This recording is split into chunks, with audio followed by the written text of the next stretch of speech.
Welcome back to the IBFP. Here's your host, Foxy New. Welcome back, fight fans. Welcome back. Deontay Wilder had a blackout against a bum. Look, let's just break it down. This guy is absolute food for Andy Ruiz, Whyte, and Anthony Joshua. Tyson Fury did nothing special against Deontay Wilder, and people need to realize that. And let's just break it down honestly and objectively as possible.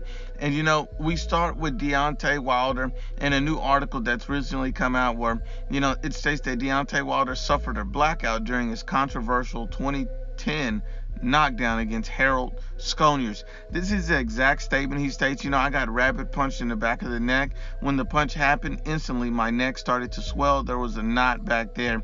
It was a blackout type of feeling. By the time I got back up, the ref was in my face, and I was like, what's going on?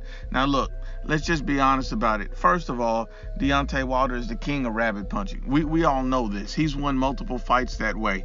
Second, if it was an illegal shot, if it was a shot that shouldn't have happened, I'm sure everyone would understand. But the reason why that this footage has been wiped off the face of the earth, no one can find it, no one can look up the video, no one can see it, is because Deontay Wilder is trying to hide getting exposed early in his career by a bum. That's all this is. And we also know that Deontay Wilder is extremely easy to hit. He 90% loses rounds in every single fight. He lost rounds against Eric Molina, lost rounds against Arthur Spilka, lost rounds against a 50-year-old Luis Ortiz. This guy loses rounds to everybody. Everybody he loses rounds to. So at the end of the day, we know Harold Sconiers could hit him cleanly and effectively anytime, even though he's a bum, simply because Deontay Wilder has no defense. And especially back in 2010, his skills were even more garbage truck juice than they are now. Look, and when the image came out, it came out all blurred and messed up, but we all seen Deontay Wilder on the ground looking dazed and confused, and we saw Harold Sconiers wobbling away. So we understand that, Deontay Wilder being in this position, this has been a familiar position before. We've seen him hurt before. We've seen him almost out of it before. So the fact that you had a blackout against a bum already kind of makes us understand that this guy has never been an elite athlete. He's been a one-trick pony with the right hand. Look at it like this.